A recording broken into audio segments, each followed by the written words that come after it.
Millie Odhiambo shocks Kenyans after openly speaking about her death and where she wishes to be buried. Welcome to TMN Media and remember to subscribe. Now Kenya has been thrown into intense conversation after Suba North MP Millie Odhiambo published a deeply reflective late-night message speaking openly about her own death and final wishes. The post, which quickly spread across social media platforms, has stirred shock, concern, admiration, and serious debate, touching on culture, identity, womanhood, and the ultimate question: where does a woman truly belong when she dies? In her emotional message, the outspoken legislator revealed that when her time finally comes, she wants to be buried at her father's land, just like the late Berly Achieng, sister to Raila Odinga. Millie's message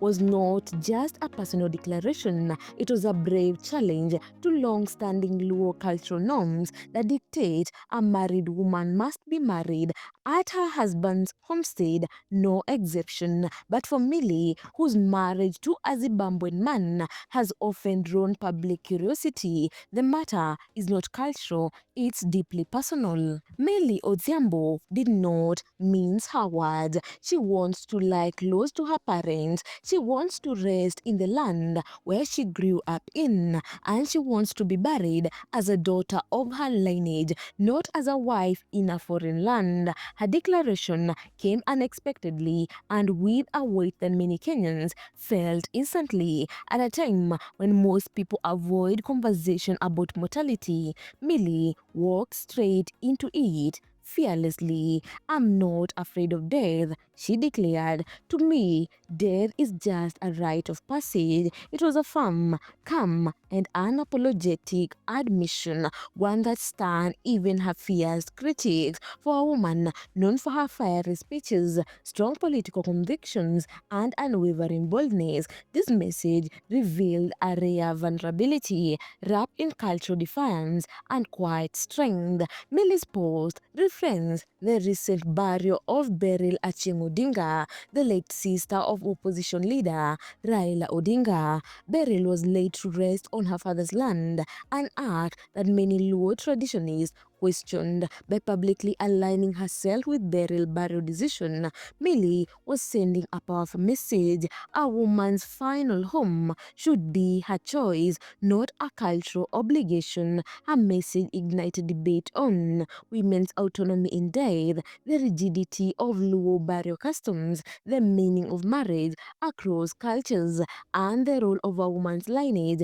even after she dies. Many women across the country praised her courage, saying she had spoken a truth that most fear to utter. Others said she had opened unnecessary debate, one that challenges outdated norms that have long dictated a woman's fate. In her late-night reflection, Millie also spoke with surprising joy about where she is in life. She hinted that she had reached a point of emotional peace, embracing her age, her journey, and even her menopause, which she described with humor and content. To her, menopause is not an ending, it is a new beginning. It is freedom, clarity, and a gift. Her words felt like a woman writing a love letter to her own life. She said she had lived boldly, she had lived purposefully, and she had lived loudly and bravely. And if tomorrow she were to leave this world, she would live with no regrets.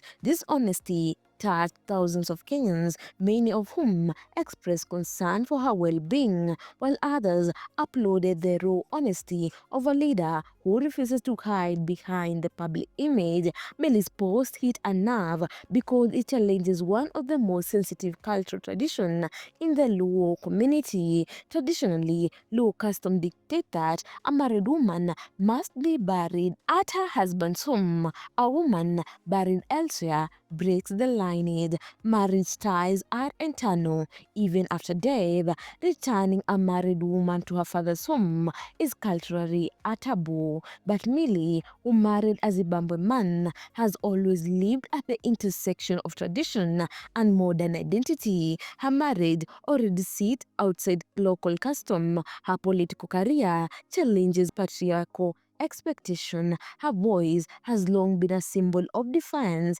against oppressive norms, so her burial wish is not just a personal preference, it's a political and cultural statement. It raises deeper question. Should a woman be bound by cultural rules even after death? Should a marriage dictate her final resting place? Does a cross-cultural marriage redefine burial tradition? Can a modern Kenyan woman reclaim her lineage even in death? The debate has taken a national life of its own, with cultural purists pushing back and progressive insisting that a woman's legacy must be respected even after her final breath.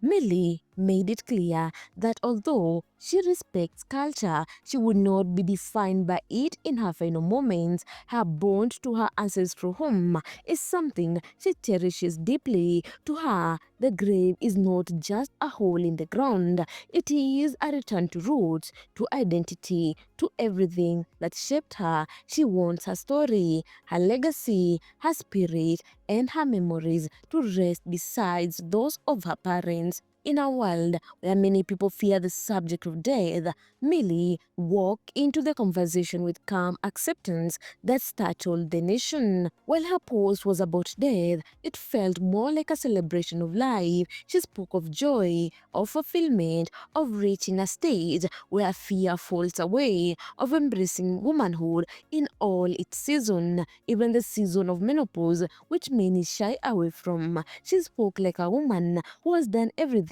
she set out to do, a woman unburdened, a woman content. As expected, Kenyans rushed online to express a mixture of concern for her well-being, respect for her bravery, curiosity about the cultural implication, and admiration for her honesty. Some urged her to seek comfort and raise worries that such late-night reflection hinted at emotional exhaustion. Others urged that speaking of death is not a cry for help, it is a sign of maturity and preparedness. Her words reminded Kenyans that death is not a tragedy to fear, but a reality to prepare for, that a woman's voice should be honored even after she is gone, that culture must evolve when it suppresses dignity or choice, and above all, she reminded the country that even leaders, even fearless MPs, are human with private wishes, private reflection, and private vulnerabilities. Whether one agrees with a barrier preference or not, one thing is certain: Millie Odhiambo has opened a conversation Kenya has avoided for decades, and the country is listening.